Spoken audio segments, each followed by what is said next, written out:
You're standing in a museum, not the main galleries. The side hall, the one with lower ceilings and fluorescent light, and cases running along the walls. The kind of room you find after the headliner exhibits when your feet already hurt. You stop at a case. Behind the glass, a small gold coin, worn at the edges. The card reads, Solidus of Constantine I, minted circa 315 CE. You know who Constantine is. Every person raised in a Christian tradition knows. The emperor who saw a miraculous vision in the sky and converted. The man who ended the Roman persecution of Christians. The turning point. God's hand in history. You look at the coin. On one face, 2 Greek letters overlaid in the gold, Chi and Rho, the first 2 letters of Christos, the mark of Christ. And on the other face, you read the card, Sol Invictus, the Unconquered Sun, the pagan patron deity at the center of Roman imperial religion. You look at the date again, 315 CE, 3 years after the famous Battle of Milvian Bridge, 3 years after the miraculous vision in the sky, 3 years after God supposedly appeared to a Roman emperor and changed the world. Both symbols, same coin, same year. The museum card calls it a period of religious transition. You're standing there looking at it through the glass, and something doesn't land the way it's supposed to. Religious transition. Or something else entirely.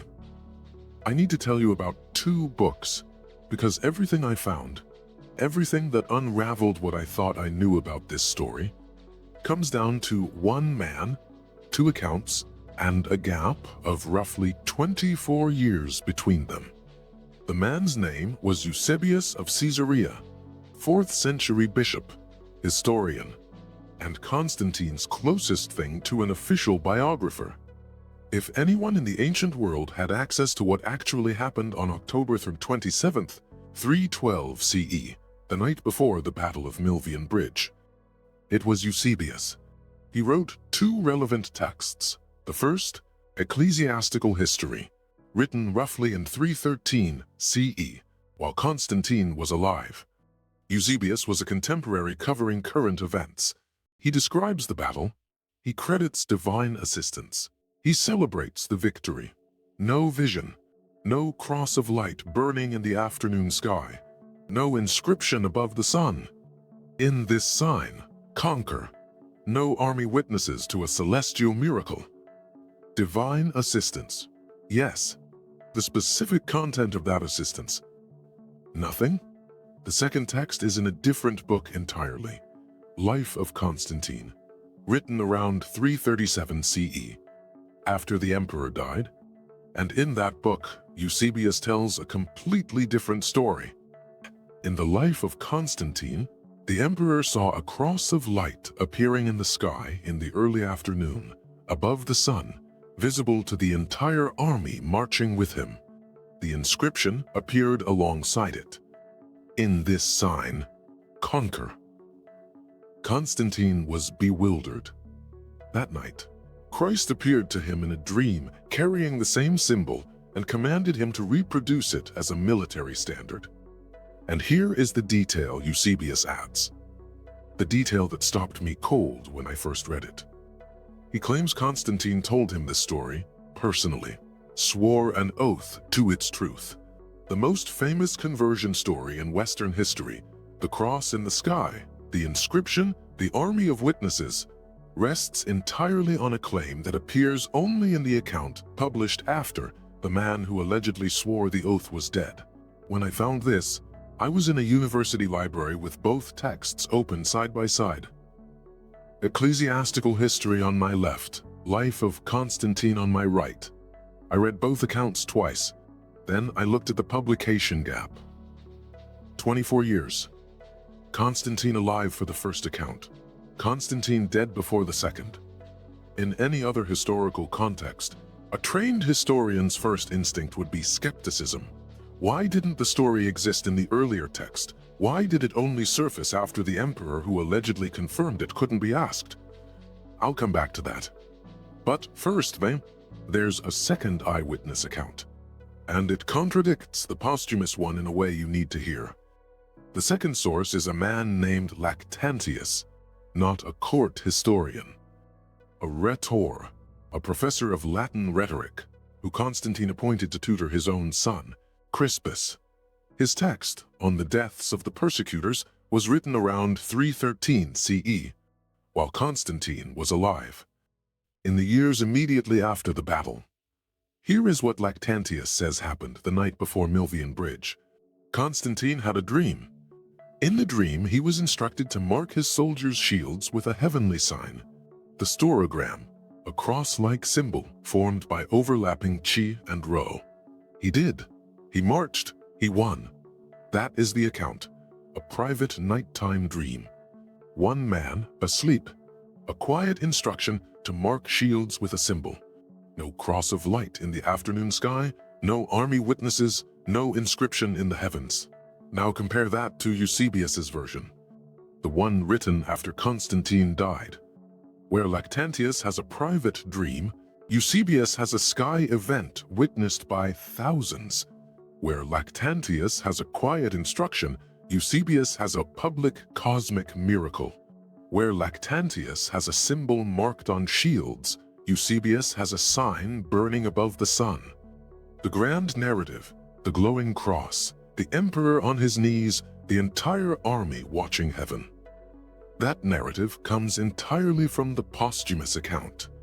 The contemporary account, written by a man with direct access to the imperial court while Constantine was alive, is smaller, quieter, more modest, and contains nothing miraculous enough to have built a world religion on. This is not a fringe debate. Peter Weiss, historian at the University of Kiel, concluded after decades of research that Lactantius represents the earliest and most reliable account, and that the sky apparition in Eusebius belongs to a different, later, more elaborated tradition. Harold Drake, at UC Santa Barbara, has argued that Eusebius's Life of Constantine is fundamentally a work of panegyric, a praise document, and should not be read as straightforward history. These are not conspiracy theories. They are published, peer-reviewed conclusions. The question is not whether specialists know this. The question is why nobody told you. You know the story. October 28th, 312 CE, the Battle of Milvian Bridge over the Tiber. Constantine looked up, a cross burning in the sky above the sun. The words, "In this sign, conquer." He won. He converted. The church was saved. That is what is on the mural, in the catechism, in the illustrated church history books, in the painting in every Catholic school hallway in Indiana and everywhere else. And it comes from one source, written after the emperor in the story was dead. In direct contradiction to the same author's earlier account, with no corroboration from any other contemporary witness. You weren't taught the two accounts, you were taught the ending. When I was teaching history at the Catholic school in Evansville, there was a painting in the main hallway. Constantine in armor, one hand raised toward a luminous cross burning in the afternoon sky. The standard iconography, the kind of image you walk past every day without asking where it came from. I walked past it for 12 years, didn't stop in front of it until the year I started reading the primary sources. And what stopped me wasn't the painting. It was the coins. Here is the numismatic record. After the supposed conversion, after Milvian Bridge, Constantine's official coinage continued to feature Sol Invictus, the Unconquered Sun, pagan patron deity, on the official currency of the Roman Empire. Not replaced, not phased out in a year. Sol Invictus imagery on official Roman coins continued until approximately 323 to 324 CE, 12 years after the conversion. His coin issues well into the 320s show the sun god, sometimes accompanied by the emperor himself, sometimes labeled Comes Constantini, companion of Constantine, the pagan god as the emperor's personal divine associate. 12 years after he was supposedly a Christian, and the Arch of Constantine, built in 315 CE, 3 years after Milvian Bridge, to formally commemorate the victory. The official state monument erected to celebrate the battle that supposedly turned Rome Christian. It contains no explicitly Christian imagery. The inscription refers to the emperor acting by divine inspiration, divinitas instinctus in the Latin. Not the grace of Christ, not the God of the Gospels.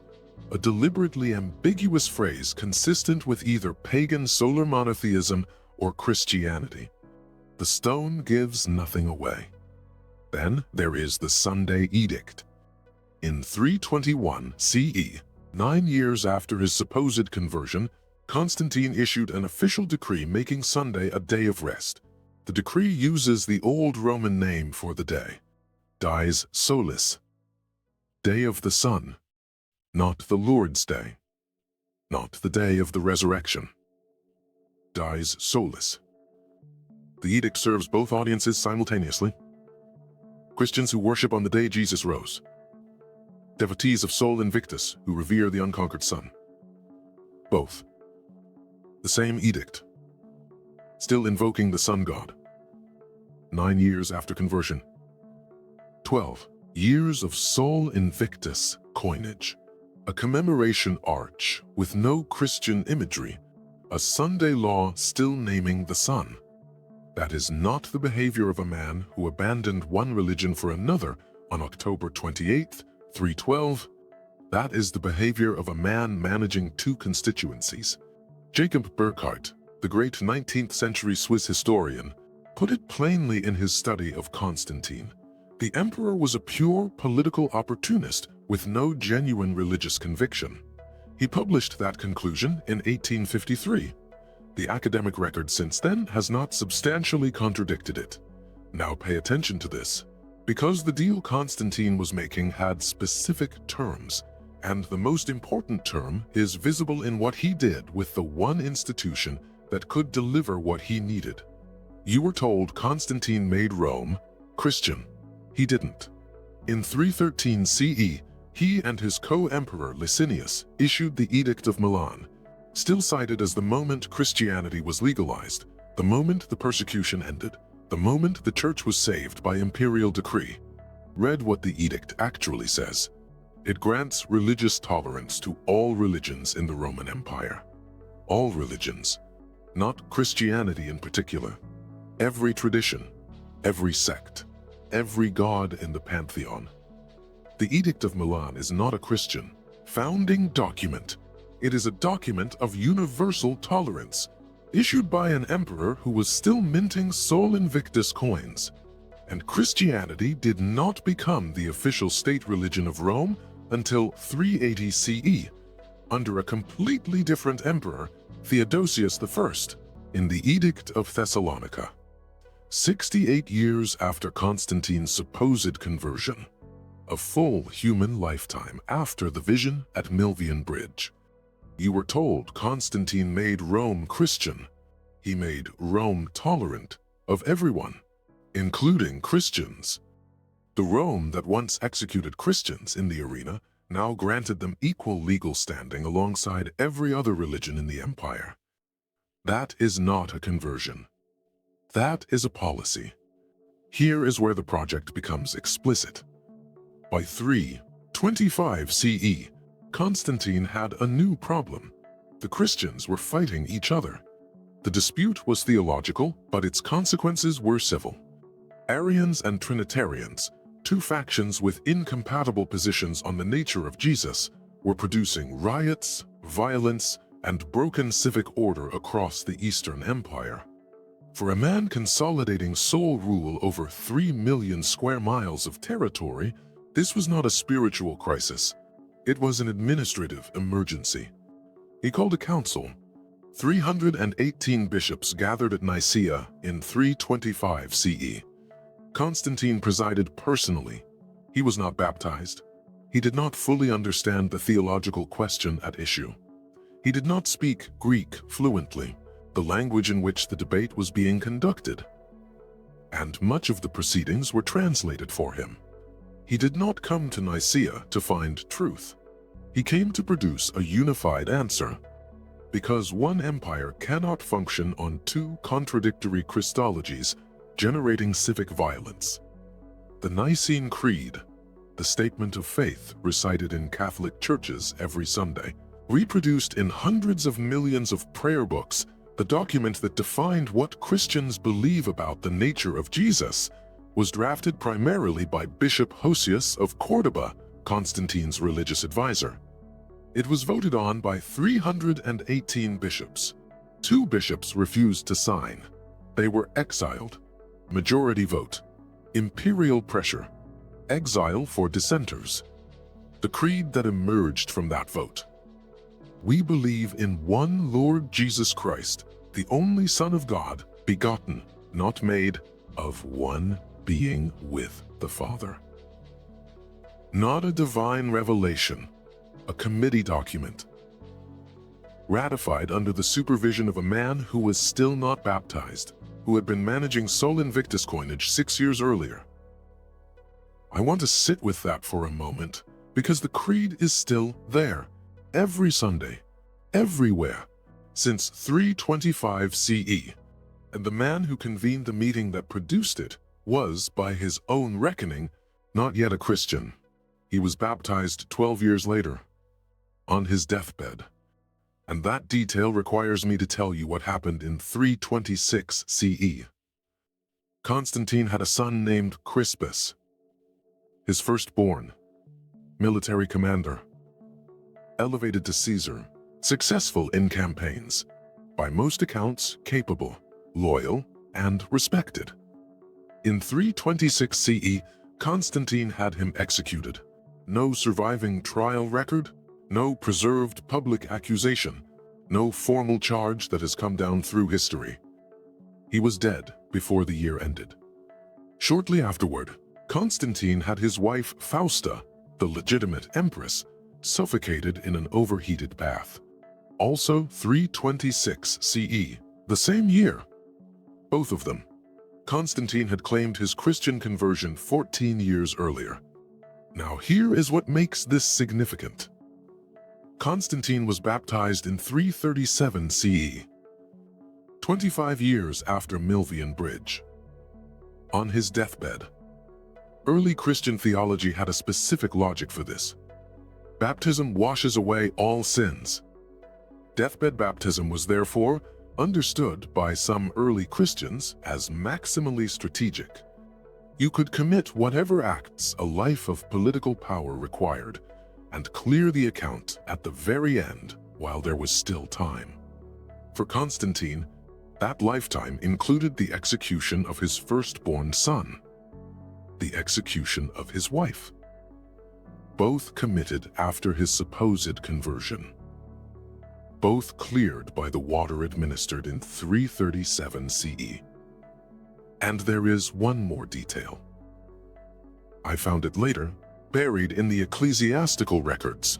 The bishop who baptized Constantine on his deathbed was Eusebius of Nicaea, an Arian bishop, the same Arianism Constantine had officially condemned at the Council of Nicaea 12 years earlier, the same heresy for which he had exiled bishops who refused to renounce it. On his deathbed, he chose the faith he had voted to condemn. Ramsay MacMullen, the Yale historian who spent decades studying the Christianization of the Roman Empire, offered what I think is the most honest framework for all of this. Constantine's adoption of Christianity was genuine but shallow.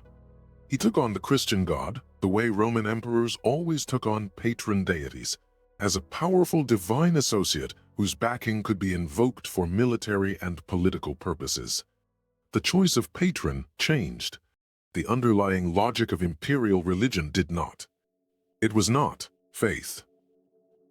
It was franchise. Think about what that means.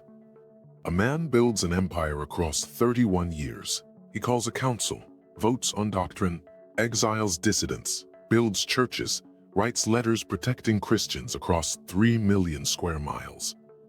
And he waits. He executes his son in 326. He executes his wife in 326. He presides over the Nicene Council in 325 without being a member of the faith he is adjudicating. He continues to mint the Son, God, on his coins for years. He carries all of it. For 25 years, he carries it. And then, when the doctors cannot save him, he sends for the water. He did not live his faith. He scheduled it. He treated baptism the way an accountant treats a year-end filing. One act, one procedure. The balance sheet cleared. You may believe that God found this acceptable. That is between you and your theology. But the man whose conversion you were taught as providential proof, the first Christian emperor, the instrument of providence, the man God chose to save the church, spent 25 years after his claimed conversion in an unbaptized body, signed the Nicene Creed into law without signing himself into it, executed his son and wife in the years between conversion and baptism, and chose an Arian bishop when no one powerful enough to judge him was watching. That coin in the museum vitrine, Christ on one side, Sol Invictus on the other, minted 3 years after the miraculous vision, is the most honest artifact Constantine left us. Not the paintings, not the church histories, the coins. Benítez came to this from a different angle than I did. I came through documents, cross-referencing sources, sitting with the gap between two accounts and letting the discomfort work. He came from a sustained 4-decade investigation into a structural question. What is the institutional church? And what was the original Jesus movement it claimed to continue? His recurring thesis across the Caballo de Troya series and decades of investigative journalism is precise. The church is not a continuation of the Jesus movement. It is a replacement of it. And the replacement is not gradual. It is located. He dates it to 312 through 325 CE. When Constantine decided Christianity was politically useful, he did not simply tolerate an existing tradition. He reshaped it. He presided over a council that voted on the nature of Jesus.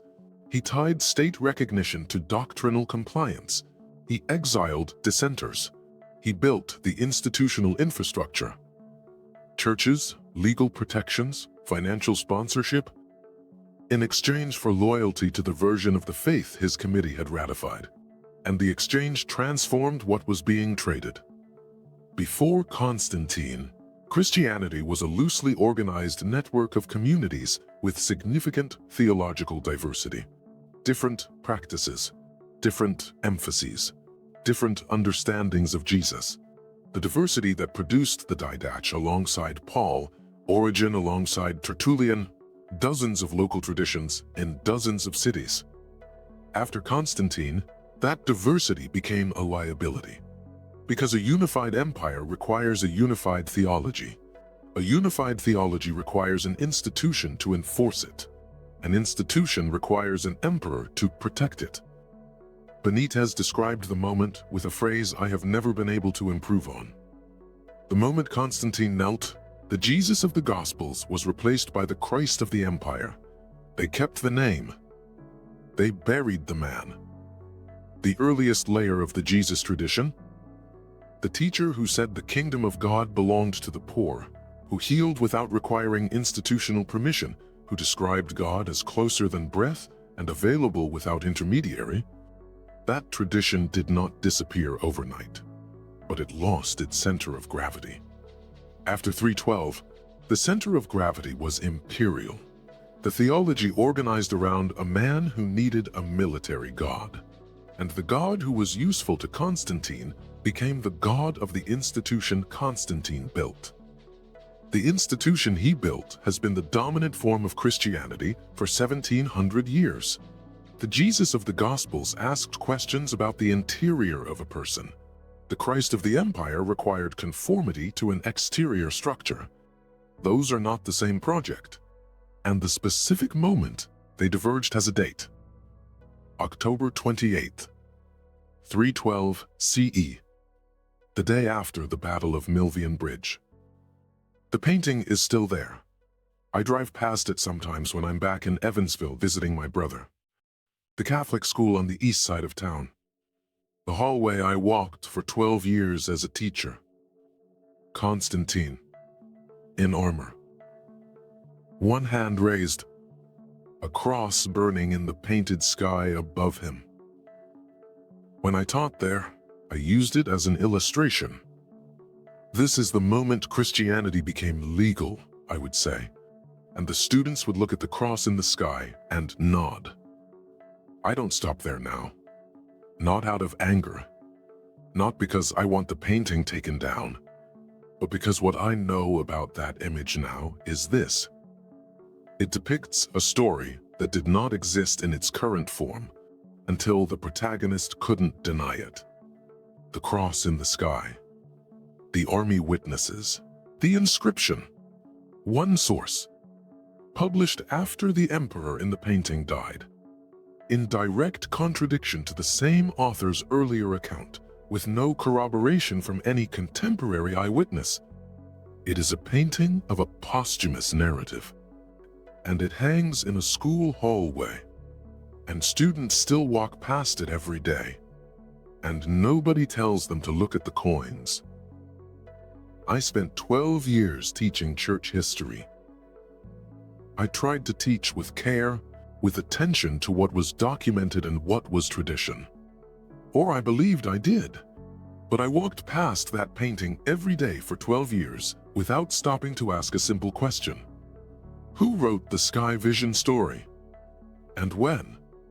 Here is what the record shows. The conversion story rests on one posthumous account that contradicts its author's earlier work. The official coinage bore the pagan sun god for 12 years after that conversion. The commemoration arch built to celebrate the victory contained no Christian imagery. The Sunday law invoked the sun god 9 years after the conversion. The Nicene Creed was a committee document voted on under imperial pressure by a man who was not baptized. The deathbed baptism was performed by a bishop of the heresy the same emperor had condemned.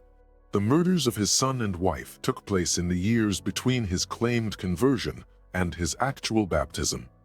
The Edict of Milan granted equal protection to all religions, not Christianity alone. Christianity did not become the state religion until 68 years later, under a completely different emperor. None of this is hidden. It is in Eusebius's own 2 books if you read them next to each other. It is in the numismatic records. It is in the text of the edict. Benítez spent 40 years arguing that the original wound of Christian history was the moment a military politician became the arbiter of who Jesus was. I think he was right. Not because Constantine was uniquely evil. Politicians have always done what politicians do. They manage constituencies. They build coalitions. They trade legitimacy for loyalty. What was unique was the timing. A faith built around a homeless teacher who said the kingdom of God belonged to the poor. That faith, at its moment of maximum vulnerability, made a deal with the most powerful man in the world. The deal worked. The persecution ended. The churches were built. The faith spread to every corner of the empire and then to every corner of the earth. But the terms of the deal are in the historical record. And the first term was this: Constantine decides what Christianity is. The painting is still in the hallway. The cross still burns in the painted sky. But on the other side of that cross, on the other face of the coin in the museum vitrine, Sol Invictus is still there too. 315 CE, 3 years after the vision, both symbols on the same coin. You can hold one in your hand. You decide what to do with this.